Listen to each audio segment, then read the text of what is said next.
وہ اس بات کو تسلیم کر رہا ہے کہ انسان کو بلا مقصد نہیں پیدا کیا گیا، انسان خود کو پہچان رہا ہے اور اس بات سے روح شناس ہے، رسول پاک صلی اللہ علیہ وسلم نے کروایا ہے، ورنہ پہلے تو کسی کو نہ خدا کی پہچان تھی اور نہ انسان کی، اور انسان کے پیدا ہونے کا مقصد یہ ہے کہ وہ اللہ کی عبادت کرے۔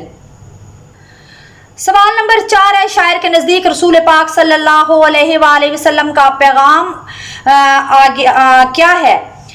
اور تو اس کا جواب ہے کہ شاعر کے نزدیک رسول پاک صلی اللہ علیہ وسلم کا پیغام محبت ہے، یعنی آپ کا پیغام دوسروں سے محبت کرو، شفقت سے پیش آؤ، بچوں سے لے کر بزرگوں تک آپ کا پیغام محبت ہے۔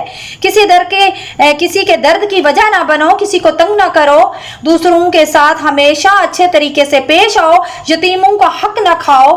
یہ رسول پاک صلی اللہ علیہ وآلہ وسلم کا جو تھا وہ پیغام محبت تھا۔ سوال نمبر 5 ہے، نعت کے آخری شعر میں خضر سے کون سی ہستی مراد ہے؟ نعت کے آخری شعر میں خضر سے مراد حضرت محمد صلی اللہ علیہ وآلہ وسلم ہے۔ جس طرح حضرت خضر علیہ السلام بھٹکے ہوں کو رستہ دکھاتے تھے، اسی طرح رسول پاک صلی اللہ علیہ وسلم نے بھٹکے ہوئے لوگوں کو راہ دکھاتے ہیں، بھٹکی ہوئی انسانیت کو سیدھا رستہ دکھا کر انہیں اپنے پیدا ہونے کا مقصد بتایا۔ لوگ اللہ کو بھول کر پتھر اور بتوں کی پوجا کرتے تھے، بتوں کے آگے سجدہ کرتے تھے، ہر طرف کفر شرک پھیلا ہوا تھا۔ پھر اللہ نے انسانیت کے لیے حضرت محمد صلی اللہ علیہ وآلہ وسلم کی ذات کو رحمت للعالمین بنا کر بھیجا، جنہوں نے تمام انسانیت کو سیدھا راہ دکھا کر مکمل رہنمائی کی اور لوگوں کو خدا کی پہچان کروائی۔ لہٰذا ہمارے سوالات مکمل ہوئے، تو آئیے چلتے ہیں بک ورک کی طرف۔ متن کی روشنی میں درست جوابات پر ٹک کا نشان لگائیں۔ سب سے پہلا جو ہمارے پاس ہے یہ ہے کہ یہ نعت کس شاعر کا ہدیہ عقیدت ہے؟ تو ہمارے پاس 4 آپشن ہیں، حفیظ جلندری، حفیظ طائب، احسان دانش اور ماہر القادری۔ اس کا صحیح آپشن جو ہے وہ ہے احسان دانش۔ اس کے بعد دوسرا جو ہے وہ ہے متن کے مطابق محبوب پروردگار کا پیغام کیا ہے؟ اصول محبت، غم گساری، امانت داری، غریب نوازی۔ اصول محبت۔ اس کے بعد جو تیسرا بیان ہے، اب انسان کو کس کا عرفان حاصل ہوا ہے؟ اللہ تعالیٰ کا، حقائق کا، کائنات کا، انسان کا۔ تو اس کا صحیح آپشن جو ہے وہ ہے انسان کا۔ اب زمانے کو منزل کے مبارک ہونے کی نوید کیوں دی گئی؟ کامل رہنما کے آنے سے، غم گسار کی آمد کی وجہ سے، انسان کا عرفان ہونے سے، ایک خضر صدا راہ گزر کی آمد کی وجہ سے۔ تو اس کا صحیح جو آپشن ہے وہ یہ ہے، چوتھا آپشن جو ہے وہ ٹھیک ہے۔ اس کے بعد ہے کہ پیغمبر ذی وقار کے چراغ محبت کے بارے میں کیا کہا گیا ہے؟ اس کے 4 آپشن ہیں، روشن تر ہوگا، ہمیشہ روشن رہے گا، کبھی نہیں بجھے گا، اور اس کا جو چوتھا آپشن ہے وہ ہے اس کی روشنی اور پھیلے گی۔ تو اس کا صحیح آپشن جو ہے وہ یہ ہے، کبھی نہیں بجھے گا۔ مناسب الفاظ چن کر مصرے مکمل کریں۔ اس کا پہلا ہے، بجھے گا نہ جس کا ڈیش محبت، بجھے گا نہ جس کا چراغ محبت۔ اس کے بعد ہے دوسرا ہمارے پاس مصرع، ڈیش ہو گیا قرار آ گیا۔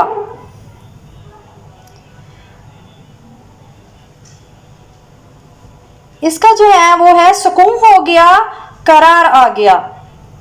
اس کے بعد جو تیسرا مصرع ہے وہ ہے، اب انسان کو انسان کا ڈیش ہوگا، اب انسان کو انسان کا عرفان ہوگا۔